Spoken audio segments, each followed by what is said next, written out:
وكما العادة كان فما أي تدخل دونك vous levez la main ou et je vais m'arrêter pour expliquer. نشكر الناس الكل اللي خدموا الاكزرسيس هذاك وبعثوه لي، ونشكر الناس اللي بدات تحضر في الريزولتا نتاع تي دي، معناها بدات تخدم فيه وترجع لي فيه. مي جاتون الاخرين لور ترافاي دو تي دي. اوكي. Donc, la dernière fois, on a commencé un exemple d'étude du système non linéaire avec les méthodes des Euclides. Donc, on a pris, pris un système de deuxième. Ce système-là est représenté par cette équation différentielle, par cette représentation d'états. Donc, il y a deux états x1 et x2, tels que le premier, la dérivée du premier n'est autre que le deuxième état, x2. Le deuxième, il est avec cette formule. Donc, on a dit que l'isocline n'est autre que U, donc U, la deuxième équation sur la première. Donc, la pente en chaque point n'est autre que cette expression-là sur x2. Okay. Donc, la pente alpha, c'est moins 2z x2 moins x1 sur x2. Donc, on s'est proposé d'étudier ce système-là pour plusieurs valeurs de z. D'accord. Et on a commencé pour z égale à 0,5. Donc, on a repris l'équation de l'isocline et on a déduit que x2 égale à moins x1 sur alpha plus 1. Donc, la méthode d'isocline consiste à trouver tous les points de trajectoire ou toutes les solutions, ou tous les points des trajectoires de courbes qui ont une pente alpha, une constante. D'accord. Donc là, par exemple, on s'est dit, on va chercher tous les points dont la pente est horizontale. Alpha égale à 0. Donc, et pour ça, donc, on a remplacé ici, on a alpha par sa valeur, alpha égale à 0, donc on a trouvé que x2 égale à moins x1. Donc la droite x2 moins x1, donc x2 égale à moins x1, donc c'est une droite décroissante. Donc c'est celle-là. Sur cette droite-là, les tangentes sont horizontales. Alpha égale à 0. Et on a cherché après, on s'est dit, on va chercher tous les points dont la tangente est verticale. D'accord. Donc alpha égale à l'infini. Donc pour alpha égale à l'infini, donc x2 égale à 0. Donc x2 égale à 0, donc x2, cet axe-là égale à 0. Donc tous les points qu'on cherche sont l'axe derrière, l'axe x1, pardon. Donc sur l'axe x1, la courbe, quand elle va passer avec une tangente verticale. Et ainsi de suite, on a fait pour alpha égale à 1 et alpha égale à moins 2.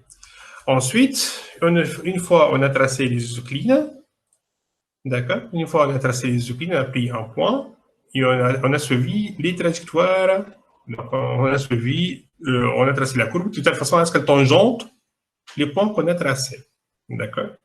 Donc on a pris un point ici de départ vert et on a trouvé que celui-là, ensuite un point à notre condition initiale et donc une autre condition initiale x1. x2, hein, et comment elle va évoluer x1, x2 suivant cette courbe-là, parce qu'elle va on va faire tangenter les tangentes qu'on a tracées, les petits segments qu'on a tracés. Et on a dit qu'à partir de ce diagramme-là, on peut refinir à la représentation temporelle de x1 et x2. Et on a pris, x1 là et x2, effectivement, mais là on a tracé que x1. Donc, voyons pour z égale à 0. Donc, on va faire exactement la même chose pour z égale à 0. Pour z égale à 0, donc on a pris l'équation des isoclines, qui est la suivante. D'accord, on a remplacé z par 0 dans cette équation-là. Donc, là, on va trouver que moins x1 sur x2 égale à alpha. Donc, moins x1 sur x2 égale à alpha. Donc, on peut écrire x2 égale à moins x1 sur alpha. Pourquoi j'écris cette forme-là? En fait, j'aurais pu garder, travailler avec cette forme-là, il n'y a pas de souci. Hein. Mais là, je sais que moi, je représente x2 en fonction de x1. Donc, j'essaie d'écrire x2 égale à quelque chose en fonction de x1. D'accord? Donc, à partir de cette équation-là, j'ai déduit celle-là, qui m'arrange le plus. Si j'ai un souci, par exemple, pour alpha égale à 0, alpha égale à... Non, je n'ai pas de souci. Si j'ai un souci, je peux revenir à l'équation de départ et je sais. Par exemple, là, je sais que pour alpha égale à 0, je ne peux pas faire la division. Donc, ce passage de cette équation-là à cette équation-là, et pour alpha non nul. Donc, si on prend alpha égale à 0, donc pour alpha égale à 0, donc alpha égale à 0, donc x1 égale à 0. Donc, je reviens à cette équation-là. Je dis que ce passage-là est interdit pour alpha égale à 0. Donc, je reviens à l'équation de départ. Donc, pour alpha égale à 0, donc x1 égale à 0. Donc, pour x1 égale à 0, donc ma droite, c'est celle-là. Celle-là, c'est la droite de x1, de x2, pardon. Pour tout point, cette droite-là, x1 égale à 0. D'accord? Alors, qu'est-ce que j'ai dit? Que c'est lorsque alpha égale à 0. Donc, la tangente, elle est horizontale en tout point de cette droite x2. Pareil, j'ai pris alpha égale à l'infini. Donc, alpha égale à l'infini, je peux travailler avec celle-là. Alpha égale à l'infini, donc x2 égale à 0. Donc, x2 égale à 0 sur cette droite-là. La tangente, elle est verticale. Pour alpha égale à 1, donc alpha égale à 1, donc x2 égale à moins x1, c'est cette droite-là. Donc, x2 égale à moins x1. Pour cette droite-là, la tangente égale à 1. D'accord? Pour alpha égale à moins 1, c'est x2 égale à x1, donc c'est plutôt cette droite-là. Et là, la tangente est égale à moins 1. Alors, si j'essaye de construire, si je prends un point, donc là j'ai la solution, hein, mais supposons que je ne l'ai pas. Je vais mettre insertion uniforme, je vais prendre, pardon, je vais prendre juste un point comme ça. Donc, si je prends une condition initiale quelconque, voilà. Si je prends, voilà, si j'essaie de tracer, je vais essayer de tracer, de rester toujours tangent.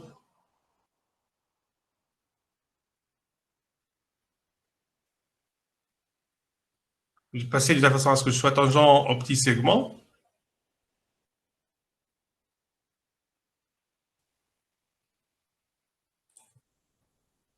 Ah, là, c'est pas bon, mais bon. Mais approximativement,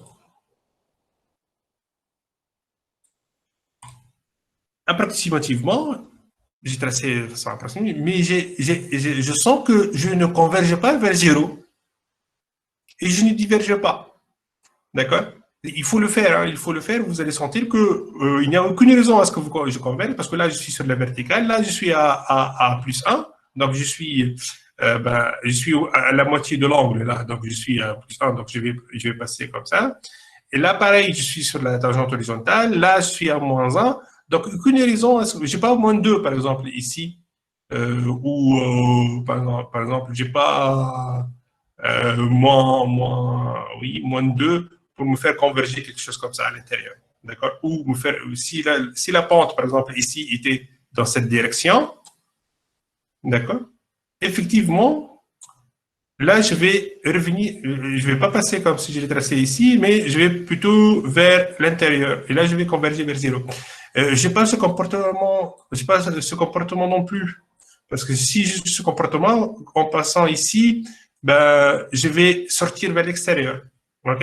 Et donc, je vais diverger. Non, j'ai ni l'un ni l'autre, mais j'ai une tangente qui est ici égale à moins 1. Donc, je vais continuer à tourner. Donc, à chaque condition initiale, celle-là, par exemple, je vais faire un cercle et revenir à la même valeur. D'accord? Si ma condition initiale était par exemple ici, ben, je vais faire ce cercle-là. Donc, à partir de n'importe quelle condition initiale, je vais faire le cercle de rayon X1. OK? X1, X2. Ou un contour X1, X2, voilà. Un rayon X1 ou X2. Donc, ici, la sortie temporelle, ça sera quoi?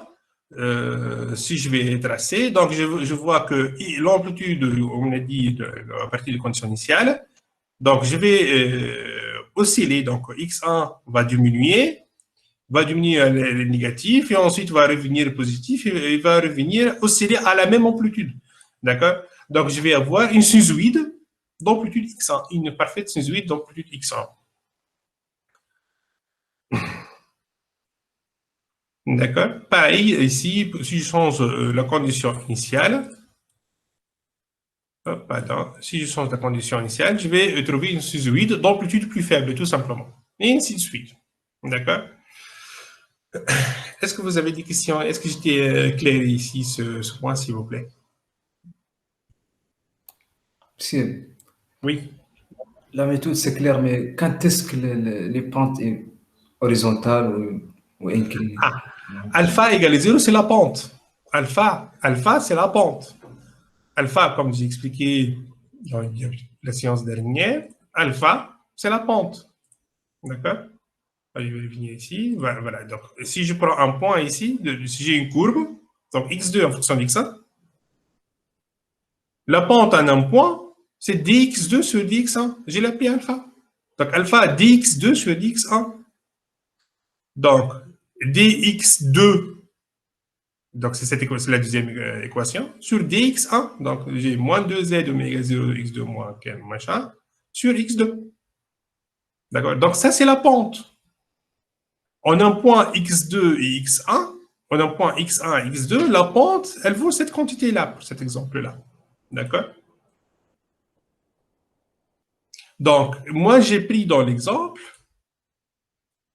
je vais chercher tous les points pour lesquels alpha égale à 0. Tous les points x2 et x2, x1, de telle façon à ce que alpha égale à 0. Ben, j'ai trouvé que c'est égal à l'axe des y, c'est égal à cet axe-là. Sur cet axe-là, tous les points, ils ont une pente alpha égale à 0. Pour alpha égale à l'infini, par exemple, là, tous les points, ça sera l'axe des x, donc ici. Donc, sur tous ces points-là, alpha, ça vaut combien? La pente, ça vaut combien? C'est la pente que j'ai choisie, alpha égale à l'infini. Est-ce que j'ai répondu à ta question, Mohamed?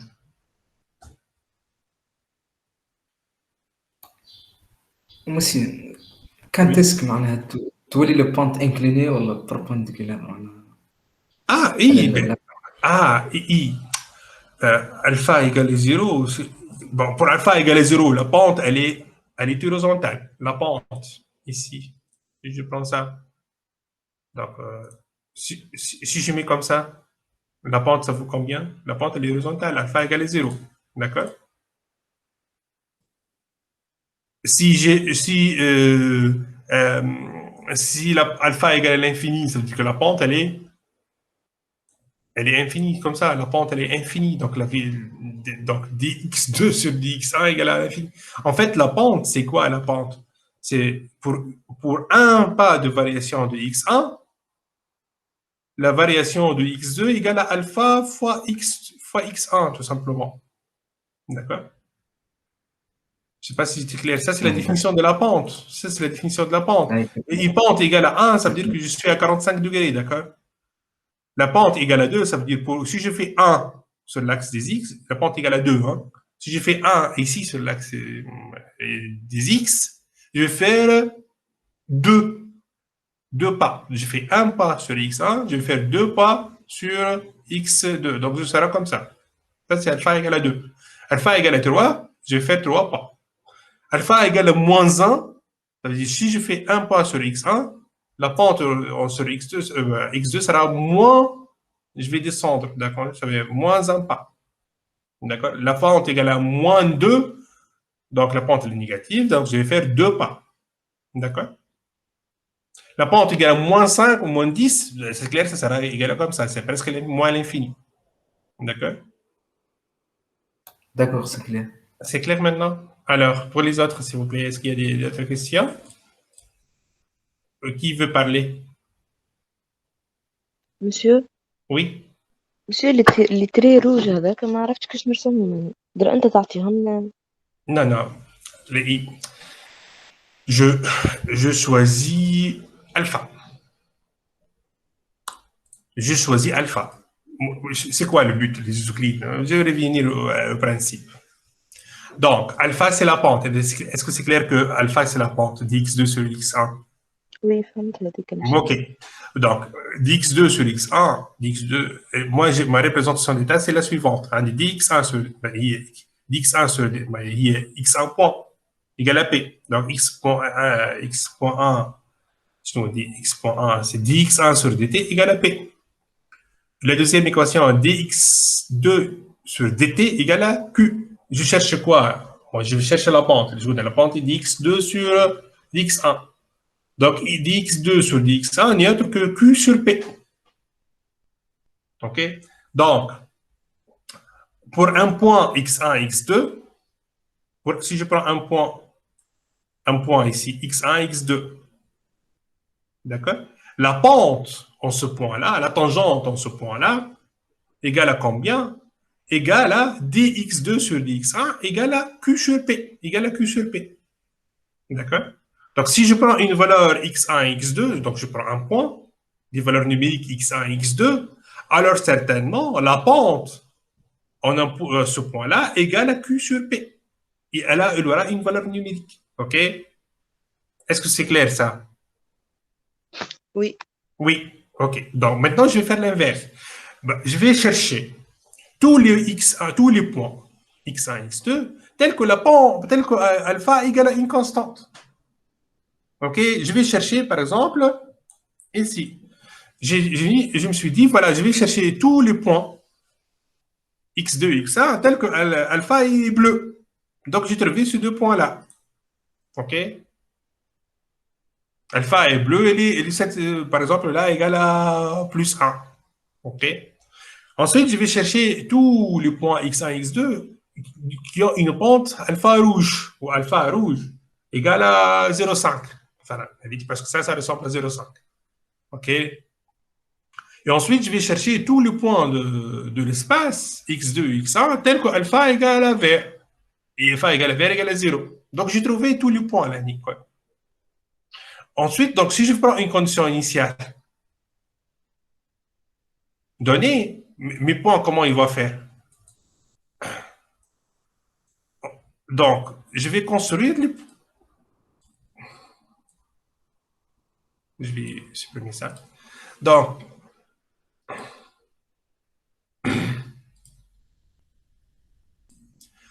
à partir d'une condition initiale, là, je suis sur ce point-là. D'accord? La tangente sera comment? J'ai démontré que la tangente, elle est verte.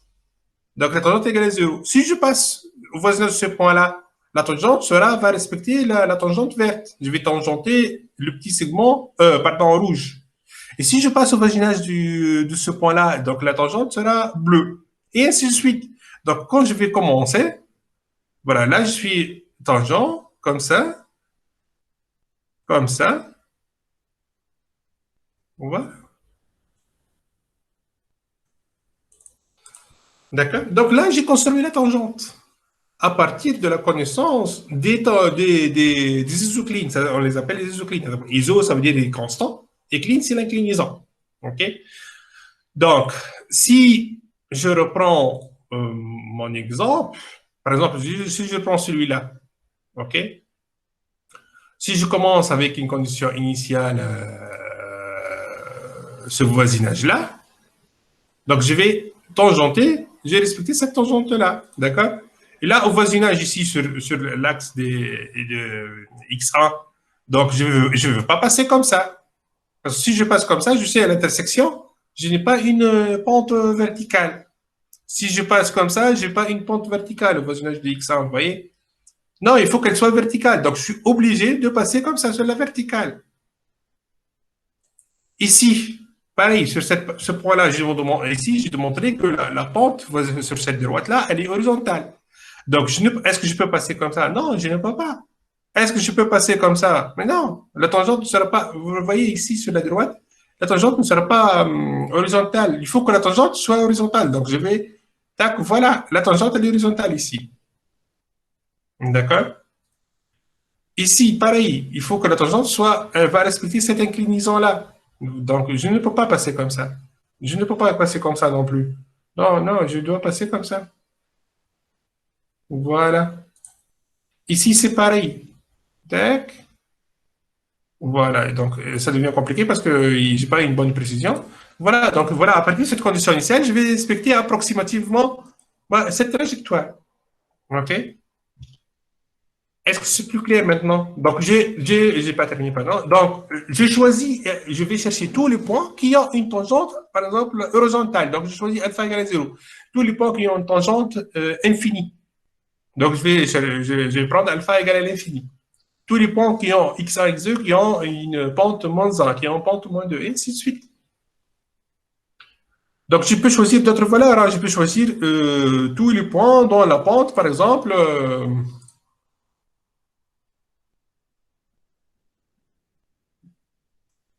Donc, je vais prendre tous les points dans la pente, alpha, donc alpha égale à, je vais juste, je vais chercher tous les points dans la pente égale à combien vous proposez, par exemple, égale à 2, je ne l'ai pas fait, égale à 2, d'accord? Donc, pour ici, donc je mets la petite flèche, je ne sais pas, vous ne voyez pas. Donc, pour alpha égale à 2, ben, je prends cette équation-là. Hein. D'accord? Ici, je regarde ici. J'ai pris alpha égale à 2. Donc, x2 égale à moins x1 sur 3. Donc, x2 égale, je suis en train d'écrire, vous ne voyez pas, x1 sur 3.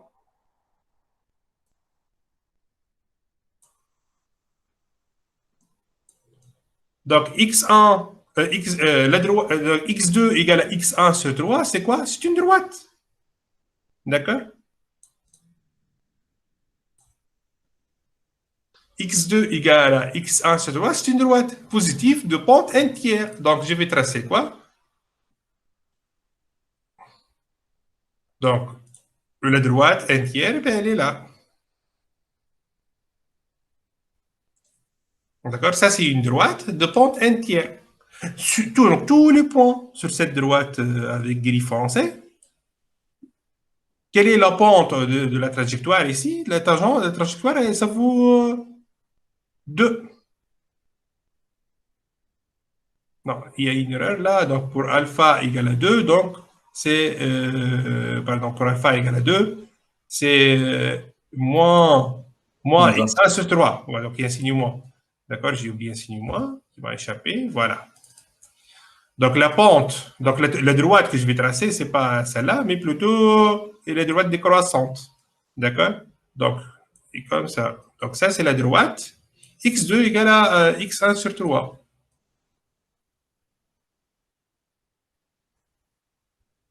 Alors, sur cette droite-là, alpha égale à combien? Égale à 2. Ça veut dire que la trajectoire va tangenter alpha égale à 2. Donc, c'est quoi alpha égale à 2? Si je prends mon petit segment que je vais mettre ici, ça, c'est vertical. D'accord? Je n'arrive pas à le sélectionner. Il est trop petit.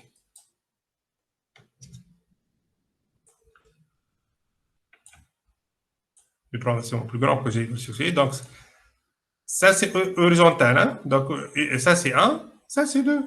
Voilà. Même comme ça, peut-être. Pour un pas, pour 1 ici, je vais faire 2. Donc, voilà. Donc, je vais prendre comme ça des segments. C'est juste pour que des segments pour que je n'oublie pas, tout simplement. Hein. Voilà.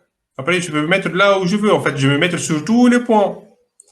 OK, mais c'est pas la peine. Donc, comprenez la figure, je peux le savoir. Donc, quand je vais passer au voisinage de cette droite-là, quand je vais voisinage là, ma trajectoire doit être tangent avec cette pente-là, verte. Pardon, rouge.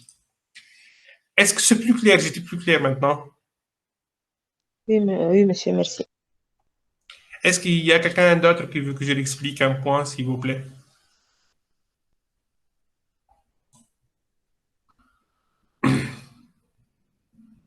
Donc là, en fait, une fois j'ai construit plusieurs points, comme ça, donc je peux choisir aussi alpha égale à 3, alpha égale à moins 4, et ainsi de suite. Toutes les valeurs, en principe, je prends beaucoup plus de valeurs. Hein.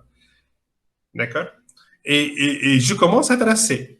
Et donc, quand je prends une condition initiale, je commence à tracer, je respecte chaque fois il faut que ma trajectoire doit être tangent au petit segment rouge. Alors, si j'hésite, je peux prendre encore d'autres valeurs de alpha. OK? Et je regarde. Mais en tout cas, en traçant, je vais sentir où est-ce qu'elle m'amène la courbe. Est-ce qu'elle m'amène vers l'intérieur? Est-ce qu'elle m'amène vers l'extérieur? Là, vous voyez que la pente, là, elle va me ramener vers l'intérieur. Là, elle va me ramener dans cette direction. Là, elle me ramène vers l'intérieur. Et là, ici, elle me ramène encore vers l'intérieur. D'accord? Donc, et quand je vais tourner, donc, je fais peut-être 1 ou 2 tours et après, je vais me retrouver à l'intérieur. Si j'avais des pentes inversées, il va me ramener vers l'extérieur, tout simplement. Hein. OK? Sur mon exemple de tout à l'heure, ben, quand j'ai commencé à tracer, j'ai senti que je ne sors pas. Je ne vais pas vers l'extérieur et je ne vais pas vers l'intérieur. Donc, ce sont des cercles comme ça. OK? Celui-là, pour vraiment être convaincu de la faisabilité, il faut vraiment le faire à la main. C'est pour ça que je vous demandais de le faire, d'avancer un petit peu à la maison. D'accord? Parce que comme ça, vous dites que non, c'est impossible, comment je peux tracer la trajectoire comme ça? Mais non, vous le faites, vous allez voir que en réalité, on arrive à tracer la courbe comme il faut. Et n'oubliez pas que je cherche quelque chose d'approximatif. OK? Donc, si c'est clair, je vais passer à alpha égale à... Allez, alpha égale à 2. Pardon, z égale à 2. Donc, je reprends mon équation, ici, celle-là, les Euclides, je prends z égale à 2 dedans. Et donc, j'obtiens cette expression-là, moins 4 moins x1 sur x2 égale à alpha. Donc, comme je dis, je suis en train de tracer x2 en fonction de x1, donc je vais faire sortir x2. Donc, x2 égale à moins x1 sur alpha plus 4. OK? Donc, je vais, comme d'habitude, hein, je vais choisir alpha. Allez, alpha égale à 0, alpha égale à l'infini. Par exemple, là, je n'ai pas pris 0, je ne sais pas pourquoi. J'ai pris alpha égale à 0. Alpha égale à l'infini. Pour alpha égale à l'infini, donc x2 égale à 0. Donc x2 égale à 0, donc c'est l'axe des x. OK? Donc c'est cet axe-là. Alpha égale à l'infini, donc la tangente, le petit segment sera sur la verticale. Pour alpha égale à moins 4, donc alpha égale à moins 4, donc je vais revenir ici, alpha égale à moins 4, cette expression-là. Donc j'ai indéterminé ici. Hein? Donc je reviens à l'expression d'avant. Alpha égale à moins 4. OK, donc x1 égale à 0. x1 égale à 0, donc je suis de la droite sur la droite des x2. D'accord? Sur cette droite x2, qu'est-ce que j'ai? Alpha égale à 4. La pente, elle vaut moins 4. Donc, c'est le petit segment, il est vraiment décroissant avec quelque chose qui se rapproche de l'infini, de moins l'infini. D'accord? Il est vraiment comme ça, très incliné vers le bas. Parce que c'est moins 4. Si je prends alpha égale à moins 3, donc je prends alpha égale à moins 3, donc j'aurai moins 1 ici, donc x2 égale à moins x1. Donc sur la droite, x2 égale à moins x1. J'ai des petits segments d'inclinaison moins 3. Si alpha égale à moins 5, j'ai x2 égale à x1, donc ici, j'ai une pente qui égale à moins 5. Elle est encore plus raide que celle-là en principe. Non, alpha égale à... Pourquoi ici, alpha égale à moins 2? Donc alpha égale à moins 5. Donc alpha égale à moins 5. Donc x2 égale à... Donc ça, c'est alpha égale à moins 5. Hein? Tac. Donc alpha égale à moins 5. La pente, elle est vraiment très raide, comme ça. Parce que ça, c'est alpha pour cette partie-là. pour l'axe des Y, alpha égale à moins 4. Donc, elle est encore plus raide que ce qui est tracé ici. D'accord? Donc, je vais corriger comme ça.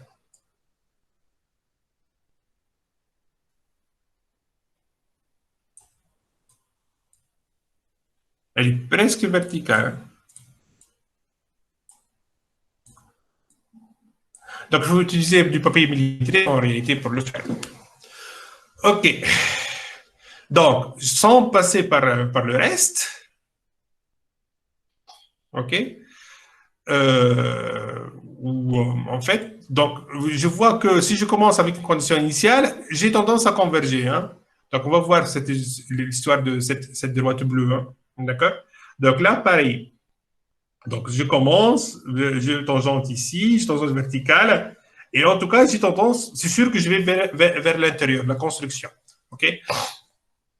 Million, en fait, on va chercher un comportement un peu particulier.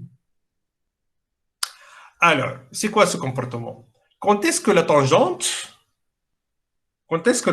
est-ce qu'il existe? Parce que je sais que la solution ici, comme vous voyez, en fait, c'est une droite. Hein? Donc, x2 égale à moins x1 sur alpha plus 4, c'est une droite, ça. Donc, pour toutes les pentes que je vais prendre alpha, les isoclines seront des droites. Ça veut dire que sur une droite de cette courbe, la tangente alpha est une constante, d'accord? Qui a une valeur. Donc, je vais me demander s'il existe, par exemple, ce comportement-là bleu. C'est-à-dire que s'il existe une droite telle que la tangente alpha égale à la pente de la même droite. D'accord? Donc, je vais chercher un comportement asymptotique, on l'appelle. D'accord? Ça veut dire que si je viens sur cette droite-là, si je suis voisin de cette droite-là, ben, la courbe, je vais tangenter la même droite. Et donc, je vais tangenter vers la même droite. Donc, je vais plus osciller, en fait. Je ne vais pas passer à droite. Je ne vais pas osciller. Donc, je ne veux plus dépasser la courbe de la droite bleue. OK? Donc, ça se traduit par quoi? J'ai alpha, la pente que je choisis, égale la pente de la droite. La pente de la droite, c'est quoi? C'est ici moins 1 sur alpha plus 4. D'accord? Donc, la pente de la droite, c'est moins 1 sur alpha plus 4, égale à alpha. D'accord? Donc là, je ne vais pas choisir, en fait, alpha, mais je me demande, est-ce qu'il existe alpha tel que moins 1 sur alpha plus 4 égale à alpha? Donc, j'écris cette équation-là. Est-ce que j'étais clair tout d'abord sur ce point-là sans passer par la résolution?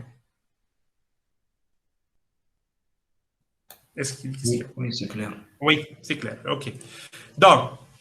Donc, une fois que j'ai posé cette contrainte-là, voilà ce que je cherche. Ben, j'ai écrit cette équation. J'essaie de résoudre alpha ici. Donc, j'ai une équation avec une inconnue qui est alpha. Donc là, ça sera moins 1 égale à alpha au carré plus 4 alpha.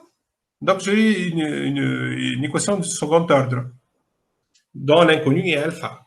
Donc là, on démontre qu'en faisant un calcul des déterminants et ainsi de suite, on démontre qu'il existe deux solutions, alpha 1 et alpha 2.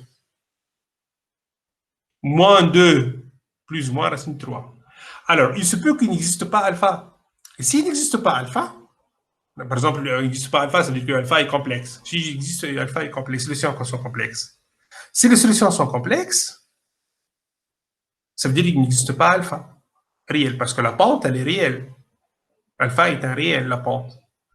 Donc, si alpha est complexe, donc il n'existe pas alpha. Donc, est-ce qu'il existe ce comportement-là? Non, il n'existe pas ce comportement-là. D'accord? Donc, ce comportement bleu, il n'existe pas, tout simplement.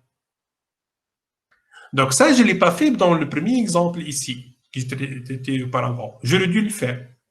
OK? Mais là, je n'ai pas voulu compliquer dès le départ. Donc, je l'ai fait pour cet exemple-là. Est-ce qu'il y a quelqu'un qui veut parler? Oui, Est-ce que tu veux parler? Non. Donc, là, j'ai trouvé qu'il existe bel et bien alpha 1 et alpha 2, deux solutions. D'accord? Donc, si je choisis alpha égale à moins 2 plus racine de 3, alors, x2 égale à moins 2 plus racine de 3, x1, ici, cette droite-là, sur cette droite-là, la pente égale à la pente de la droite est égale à l'isocline alpha que je cherchais. D'accord? Donc, ça, c'est égal à alpha. Donc, la pente x2 égale à moins alpha, x1 aussi. C'est ce que j'ai posé ici. Hein. D'accord? Donc, je vais tracer cette droite. Donc, c'est deux droites. Moins 2 plus racine de 3 et moins 2 moins racine de 3. Donc, moins 2 plus racine de 3, c'est cette droite-là. D'accord? Et moins 2 moins racine de 3, c'est cette droite-là. Sur ce droite-là, la pente, elle est parallèle. La pente, donc le petit segment, elle est vraiment parallèle à la droite bleue, aux droites bleues. Donc, si je vais passer au photogenage, je vais vraiment parfaitement le tangenter. D'accord? Donc, si je veux prendre, si je trace une solution à partir de notre condition initiale, d'accord? Donc, si je fais comme ça, donc je vais tendance là à passer comme ça. Et là, je ne veux pas dépasser. Donc, une fois que je suis sur cette courbe-là, tac, je vais comme ça, directement vers 0. Ça, on l'appelle un comportement asymptotique. Donc, tac, je vais supprimer tout ça. Donc, pour cette courbe-là, je vais essayer de tracer x1 en fonction de x2.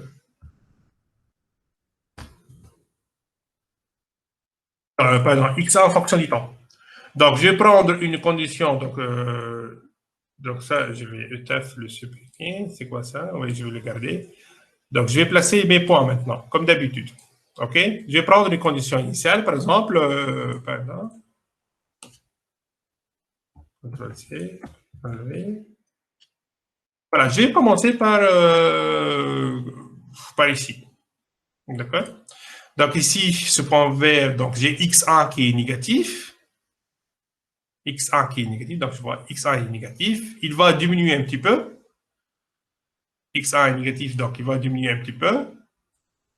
Ensuite, il va augmenter. Et est-ce qu'il va, il va vers où? Il va vers 0. Est-ce qu'il va dépasser 0? Non. D'accord? Donc, si je vais modifier les points, donc il va faire plutôt quelque chose comme ça.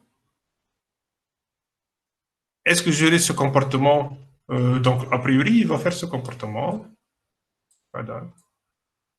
Voilà. Voilà le comportement que j'aurai.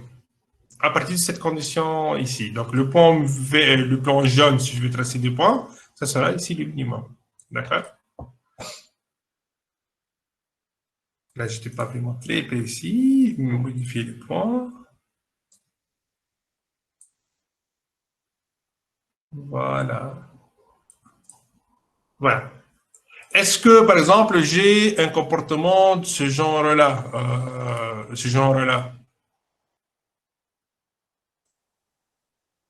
Non. Pourquoi? Parce que là, je vois que x1, elle est passée au positif. Est-ce que x1 passe au positif? Non. D'accord? Donc, j'aurai ce comportement asymptotique, il est amorti. OK? J'espère que j'étais clair. Est-ce qu'il y a des questions, s'il vous plaît? Est-ce qu'il y a quelqu'un qui veut parler? Oui, monsieur. Oui, Justine. monsieur, les droites البلو ذوك معليش رسمناهم معناها شنو هي الانتيري نتاعنا l'intérêt بتاعهم c'est de découvrir un comportement, de savoir s'il existe un comportement asymptotique. Mon système, je sais que si j'ai un système de deuxième ordre ou un système quelconque, qu'est-ce que je peux avoir comme comportement? J'ai soit des comportements amortis, ça veut dire qu'il est comme ça, comme je l'ai tracé, soit j'ai un comportement qui est oscillant. Modifier. Pardon.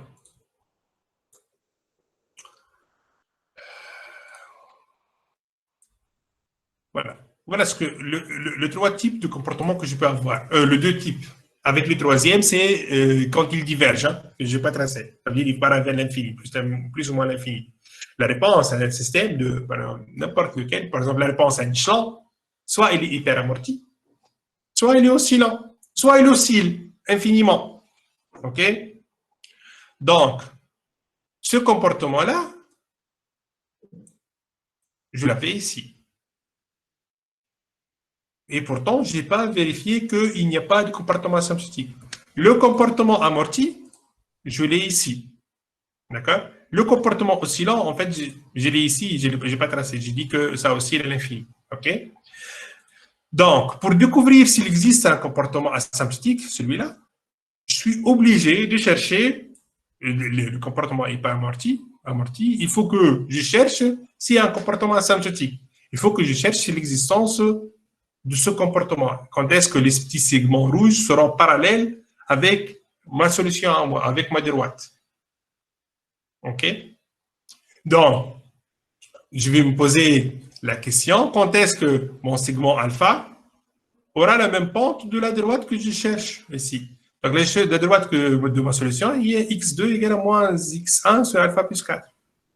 في البارتي اللي يبدا فيها تونجونت مع الكورب نتاعنا. Exactement. Quand est-ce que je vais tangenter ma courbe? C'est la solution. Ça vient d'où? Ça vient de l'expression de la dérivée, de la tangente, donc l'isoclide. Alpha, il y a la pente. La pente, expression ta. OK. Quels sont les points x1, x2? Et les pentes ta? Il y a alpha. Sachant il x2, sachant il x2 en fonction de x1 est une droite. Je sais, à partir de cette équation-là, je peux trouver cette expression-là. Cette expression, qu'est-ce qu'elle me dit? Elle me dit que x2 est une droite en fonction de x1. N'est-ce pas? Cette droite-là, x2 en fonction de x1, elle a une pente. La pente, elle est quoi? Moins 1 sur alpha plus 4. OK? Quand est-ce que la pente de cette droite-là égale la pente alpha? La pente, la tangente que j'ai et qu'elle va prendre ma solution, ma trajectoire. OK? Donc, quand est-ce que moins 1 sur alpha plus 4 est égal à alpha?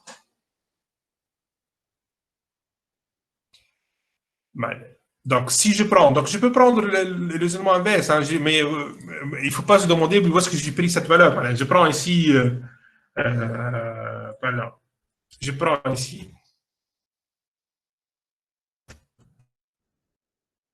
je prends une valeur particulière de alpha. Okay, je suis en train d'écrire ici. Hein. Je vais prendre une valeur particulière qui est moins 2 plus racine de... Oh, pardon.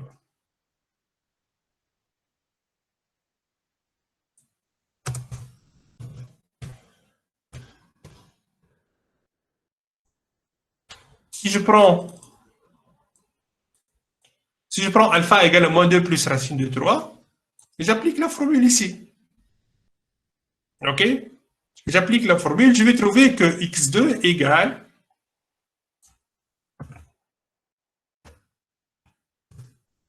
à quoi? Ben, vous le calculez, égal à x1. Voilà ce que je vais trouver. Je vais l'écrire en... Je vais remplir avec du blanc. Voilà ce que je vais trouver. Si je prends ici, je choisis une valeur arbitraire qui est moins 2 plus racine de 3, je vais chercher tous les points qui ont une pente moins 2 plus racine de 3, je fais le calcul, je vais trouver que ces points-là, ils sont sur la droite, x2 égale à moins 2 plus racine de 3 sur x1. Mais là, c'est un peu difficile de tomber vraiment par hasard sur ce comportement-là. Vous voyez, la valeur que j'ai prise, elle est vraiment particulière. OK? Donc, si je prends cette valeur de alpha, donc j'ai cette solution-là, x2 sur x2 moins 2 plus racine de 3 x1. Je trace cette droite-là, x2 moins 2 plus racine de 3 x1. Donc, je vais tracer la droite bleue, celle-là. OK? Sur cette droite bleue, la tangente, elle vaut moins 2 plus racine de 3. La tangente, les petits segments, ils ont la pente moins 2 plus racine de 3. Donc, ce sera parallèle. OK? Donc, c'est ce comportement-là, comme j'ai dit tout à l'heure, quand ma trajectoire, quand elle va passer sur cette droite-là, donc je suis obligé de la suivre. OK?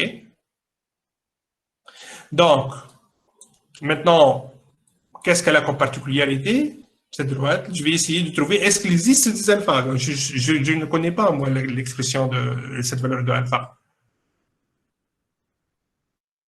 Je ne la connais pas, donc je vais la chercher. Je vais supposer qu'elle existe. Elle est réelle et qu'elle existe. Qu'est-ce qu'elle a comme particularité? Il faut que, donc, alpha, c'est la rouge, la pente de la droite rouge, alpha qui est égale à alpha, la partie rouge, alpha. Qu'est-ce qu'elle est? Elle est égale à la pente de la droite bleue. La pente de la droite bleue, c'est quoi? C'est moins 1, ici, c'est moins 1 sur alpha plus 4. Donc, j'ai écrit l'équation ici, je l'ai écrit ici. J'ai résolu le système. J'ai trouvé qu'il existe effectivement deux valeurs. Moins 2 plus, racine, plus ou moins racine 3. OK? Bon. Est-ce qu'il y a... Est-ce que j'étais un peu clair, s'il vous plaît? Ciel, Oui. est-ce que nous avons obligé de vérifier ce qu'il y a un comportement asymptotique? Oui. On est obligé de le vérifier chaque fois. Mais déjà, pourquoi je ne l'ai pas fait ici? Je ne l'ai pas fait tout simplement pour ne pas alourdir la présentation, pour vous expliquer les bases déjà. OK? Mais on peut le faire ici.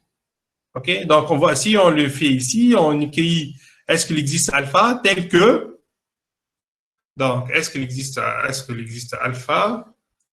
Est-ce qu'il existe alpha? Donc, je vais est-ce qu'il existe alpha tel que gamma alpha égale. Voilà.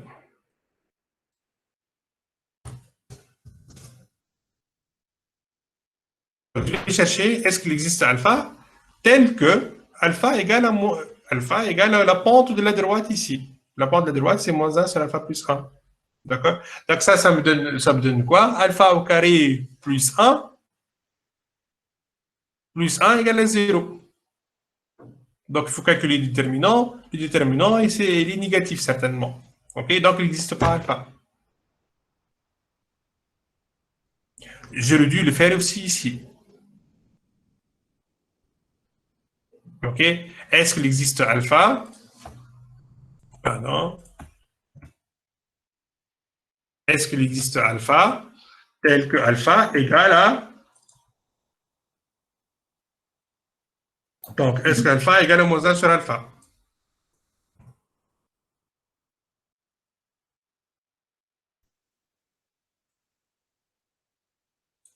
Est-ce qu'il existe alpha tel que alpha égale à moins 1 sur alpha?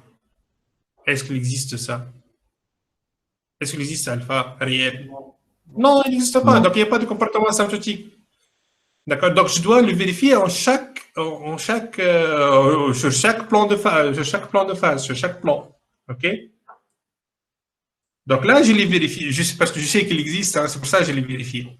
OK? Donc, on a introduit les problèmes petit à petit. Donc, est-ce qu'il y a d'autres questions, s'il vous plaît?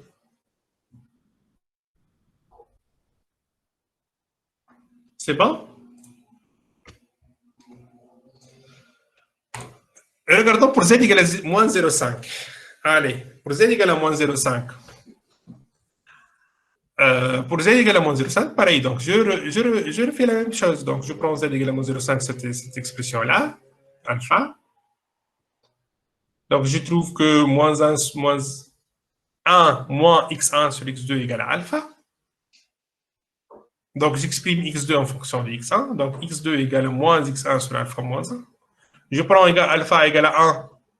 Donc, le format déterminé alpha. Donc, je reviens à l'expression de départ. Alpha égale à 1. Donc, x1 égale à 0. x1 égale à 0. Donc, x1 égale à 0. Donc, plutôt sur cette droite-là des x2, des y. Donc, sur cette droite-là, la pente alpha égale à 1. OK? Les petits segments, les petits segments rouges sont de pente égale à alpha égale à 1.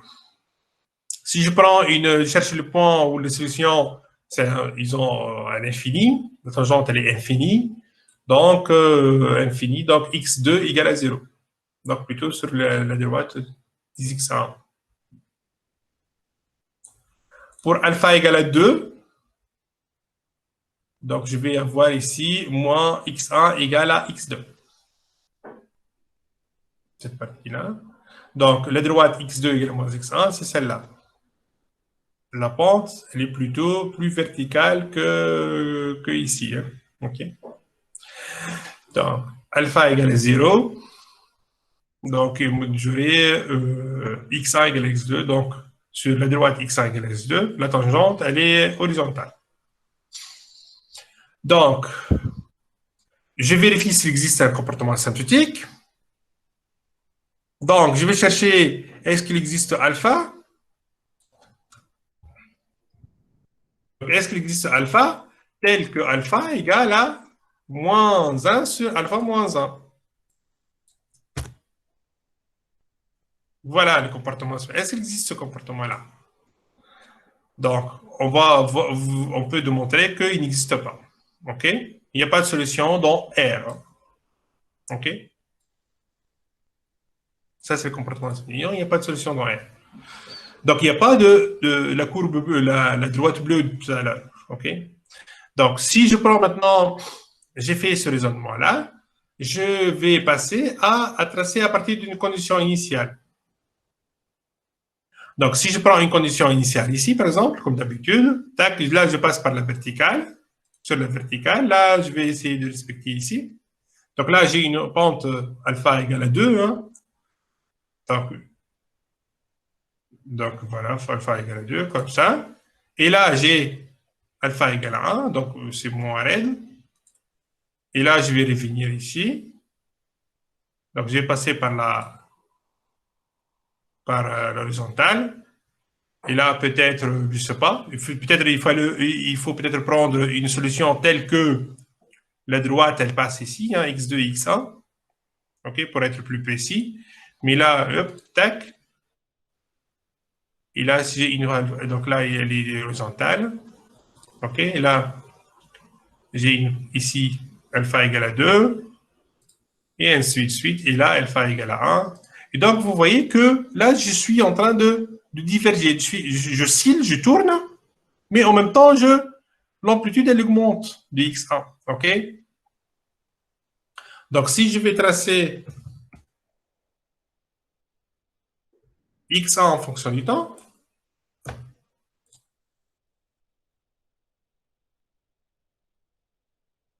si je vais tracer x1 en fonction du temps, ça.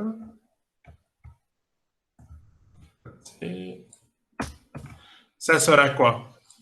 À partir d'une condition donnée. Allez, ça là. Que va-t-il se passer? Qu'est-ce que j'aurai? J'aurai donc x1, il est positif. Je vais se permettre. Hop, voilà. Donc x1, il est positif. Il est vraiment à son maximum, presque. OK?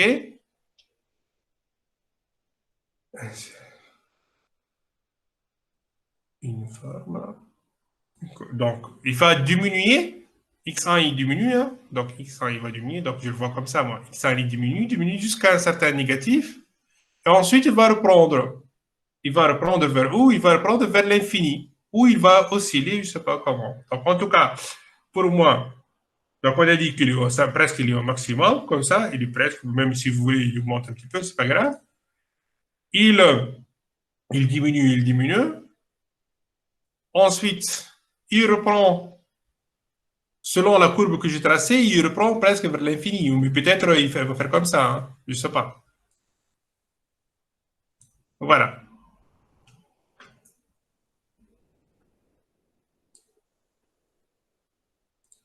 Donc, si je vais mettre un point pour être plus clair. Donc, celui-là, ici, le point jaune, c'est celui-là.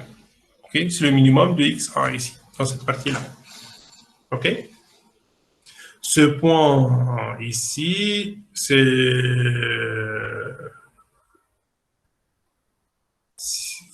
x1, elle est voisinage de 0, voilà, ici. C'est x1 voisinage de 0. x1 voisinage de 0, si vous voulez, il est comme ça. Voilà.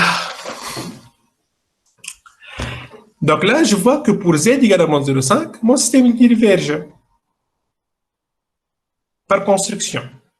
Et comme j'ai dit, il faut vraiment il faut que vous fassiez vous-même pour que vous sachiez, vous sentez qu'il diverge en fait. Il faut vraiment le sentir en faisant l'exemple.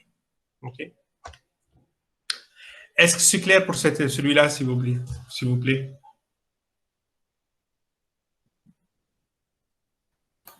Oui, c'est clair. Ouais. Bon, je vais prendre un autre exemple maintenant. Alors, attendez, je vais faire celui-là avec la même couleur que tout à l'heure. Comme ça. Regardons, pour z égale à moins 2. Pour z égale à moins 2, donc je prends, comme d'habitude, je prends mon expression, je remplace alpha par z par moins 2. Donc je trouve cette expression-là et je vais exprimer x2 en fonction de x1, qui est celui-là. Je prends des valeurs de alpha, que je choisis de façon arbitraire. Je trouve les pentes, là je les trace. OK? Je cherche s'il existe un comportement asymptotique, donc je vais chercher s'il existe alpha tel que alpha égale à moins 1 sur alpha moins 4. Moins 1, donc alpha égale à moins 1 sur alpha moins 4. J'ai fait la résolution et là, je trouve qu'il y a deux solutions qui sont 2 plus ou moins racine de 3. Donc, sur x2 égale à 2 plus ou moins racine de 3 x1, j'ai la tangente alpha qui est parallèle, le comportement asymptotique. Donc, je l'ai tracé en bleu ici. OK? Donc, je vais accélérer. Hein. Donc, si je prends une condition initiale, je vais accélérer parce que ça se répète. Donc, si je commence une condition initiale, par exemple ici, je respecte sur la verticale. Là, je suis parti directement vers l'infini. Hein. Je pars directement vers l'infini, je n'y arrive même pas. Donc, je vais prendre non, qu'est-ce que je fais? Donc, je vais prendre une autre condition initiale. Donc, il part vers l'infini, par construction. Hein. Donc, je vais prendre une qui est proche ici. Donc, je vais faire le vertical comme ça. Je vais essayer de suivre. Donc, je vais suivre celle-là. Et hop, une fois ici sur la courbe là, voisinage, je vais la suivre. OK? Donc, voilà ma solution. OK? Donc, je vois que à partir de cette condition initiale, je diverge vers moins l'infini ici. Si je prends une autre condition initiale,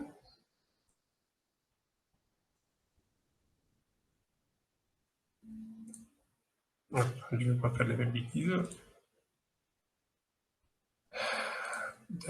Si je prends ici, donc je vais sur la tangente, là je vais comme ça, là je vais comme ça, et hop. Et là vous voyez que je diverge vers l'infini.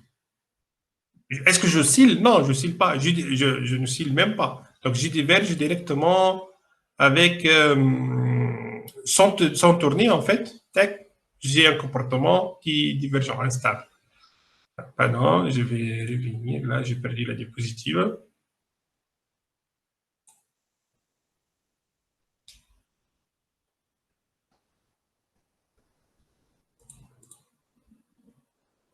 On est où là? On y est là. On y est. Voilà. Donc,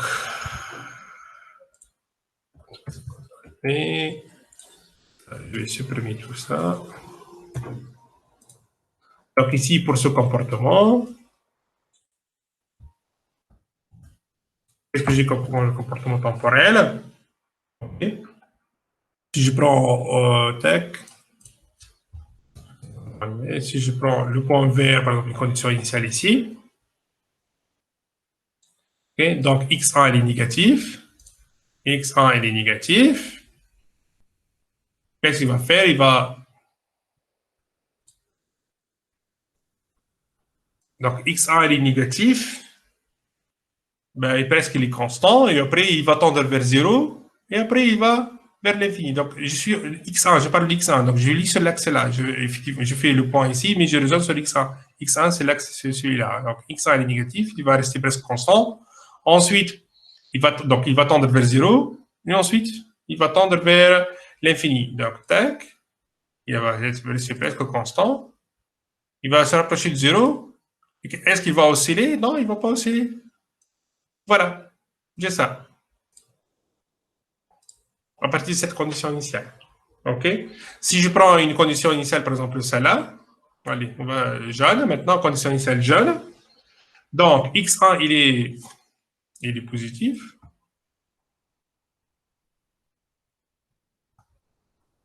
Qu'est-ce qu'il fait?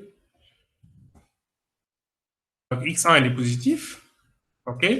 Donc, il va rester presque pareil, il va rester presque constant. OK? Mais par contre, il va diminuer. Est-ce qu'il va osciller? Il va tendre vers 0. Est-ce qu'il va diminuer? Non, il va vers moins l'infini. Voilà. Est-ce que c'est clair ça, s'il vous plaît?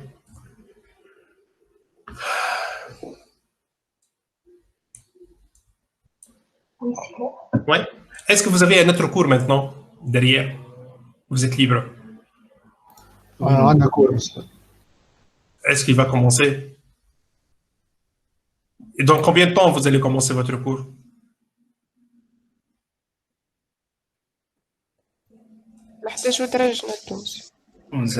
Donc, il reste 5 minutes, donc je vais essayer de clôturer le cours pour terminer, pour passer après aux exercices. Je vais essayer d'être rapide, vous allez voir qu'il n'y a pas grand-chose en fait. Ok, je vais conclure l'exemple, cet exemple-là, je vais conclure là-dessus des comportements. Ok, donc, je vais définir c'est quoi un point singulier. Un point singulier, c'est un point d'équilibre, d'accord? Un point singulier sont des points d'équilibre du système. Un point d'équilibre, ça veut dire que les vitesses sont nulles. Donc, ça veut dire que x.1 égale à 0, x.2 égale à 0, parce qu'ils ne bougent pas, x1, x2, x1 est fixe, x2 est fixe. Donc, leur dérivé, x.1 et x.2 sont nuls. OK? Donc, ça, c'est un point singulier. Un point singulier ou un point d'équilibre, parce que le système ne bouge pas. Alors, si tu as un système linéaire, n'admet qu'un seul point d'équilibre. Alors, ce qui est important de savoir aussi, c'est que x.1 égale à p, x.2 égale à q. Donc, p et q sont nuls en un point singulier. OK? Donc, si je vais chercher les points singuliers d'un système, alors je vais chercher x1 et x2 tels que p et q sont nuls. OK? Tout simplement.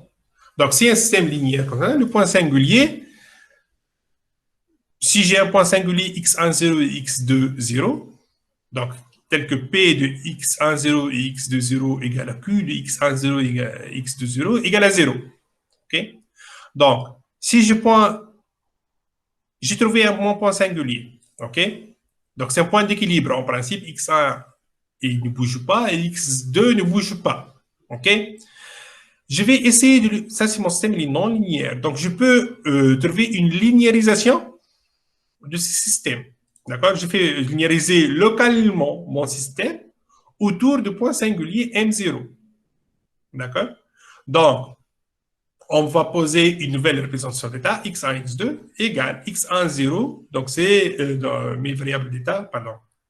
X. Donc, je vais poser deux variables d'état, grand x1 et grand x2. Qu'est-ce qu'ils ont? Ils sont 0, en fait. Ils sont faibles autour de x1, 0 et x2, 0. D'accord? Donc, c'est le principe de la linéarisation autour d'un point. Ça, vous l'avez vu auparavant, en principe. Moi, mon point, je vais prendre un point particulier qui est le point singulier. Donc, la linéarisation autour du point M, on peut écrire que x.1 égale à x1 plus bx2, et x.2 égale à cx1 et dx2. A et b et c et d sont en fait les dérivés partiels par rapport aux variables x1 et x2. Donc, petit a, donc je suis sur la ligne de P. D'accord? Donc, petit a, c'est relatif à x1, donc je le dérive par rapport à x1. Petit b, c'est relatif à P, je le dérive par rapport à x2. C, c'est relatif à Q, je le dérive par rapport à x1. D est relatif à Q et relatif à x2, je le dérive par rapport à x2. D'accord? Donc, je trouve une représentation, mon système, donc je peux écrire aussi sur la forme matricielle, il n'y a pas de souci. Donc, x, grand X point égale à grand A fois grand X1 avec A, grand A est formé par les coefficients A, B, C, D. OK? Je vais sauter des choses ici, en tout cas. Donc, là, c'est un système linéaire. Un système linéaire, je sais étudier le comportement selon les valeurs propres du système linéaire. Les valeurs propres de mon système linéaire, les dimensions 2, mon système. Donc, j'ai une valeur propre lambda 1 et lambda 2. Selon les valeurs propres, si elles sont complexes, si elles sont réelles, si elles sont positives, si elles sont, réelles positives, si elles sont à partir réelles positives.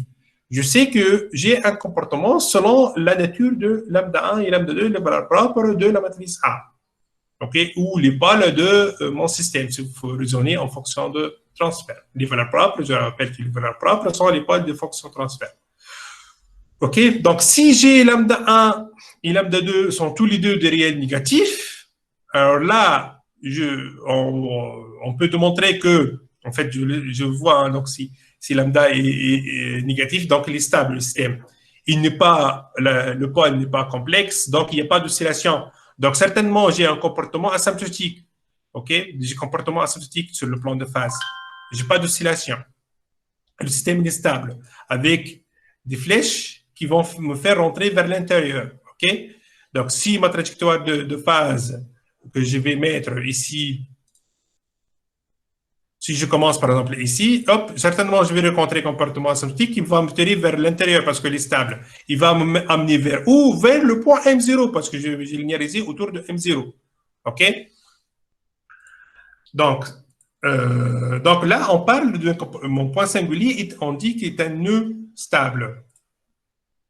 Si maintenant j'ai lambda 1 et lambda 2 sont deux complexes, mais qui sont à partir réel négatif, alors le système est stable, d'accord? Et je vais faire des oscillations. Donc, je vais avoir un comportement qui est comme ça. On parle de foyer stable. Si les deux valeurs propres sont nulles, donc, pardon, les parties réelles sont nulles, donc je vais avoir des cercles comme ça, autour toujours de mon point singulier, M0. Si deux valeurs propres, une sont toutes les deux réelles, mais une est négative et l'autre elle est positive. Donc, je vais avoir une trajectoire comme ça. Donc, une asymptote va me faire converger et l'autre va me faire diverger. Si j'ai les valeurs propres lambda 1 donc complexes et toutes les deux sont positives, donc je vais osciller et positive, donc je suis instable. Donc, là, je vais tourner, osciller, mais hop, je serai instable. Donc, on parle d'un foyer instable. Si j'ai lambda 1 positif et lambda 2 positif, donc là, je ne vais pas osciller parce qu'ils sont tous les deux réels, et ils sont positifs, c'est instable. Donc, je vais diverger. Donc, si je prends une condition initiale quelconque, tac, je vais diverger directement sans oscillation. Donc là, c'est l'étude directement sans passer par les isoclines. Je cherche, sans passer par l'étude des isoclines, je cherche mes points singuliers, je linéarise mon système. C'est un système de deuxième ordre, évidemment, parce qu'on a dit dès le départ qu'on travaille avec un système de dimension 2. Je regarde les valeurs propres de mon système. Pour chaque point singulier, d'accord, je peux savoir localement le comportement du système selon ces règles-là. Je vais vous montrer un exemple.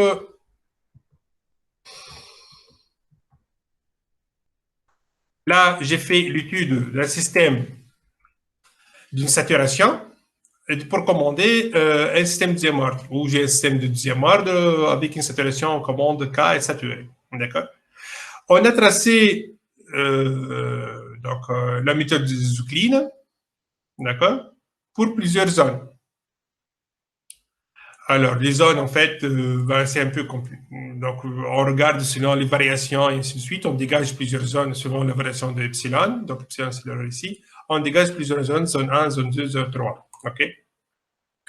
Donc, on a étudié selon la forme des isoclines et on a trouvé ce schéma-là. Ça veut dire, par exemple, à partir d'une condition initiale ici, on va la suivre, ici, la tangente. Et là, j'ai des comportements synthétiques horizontaux. Donc, je vais le suivre comme ça, ici.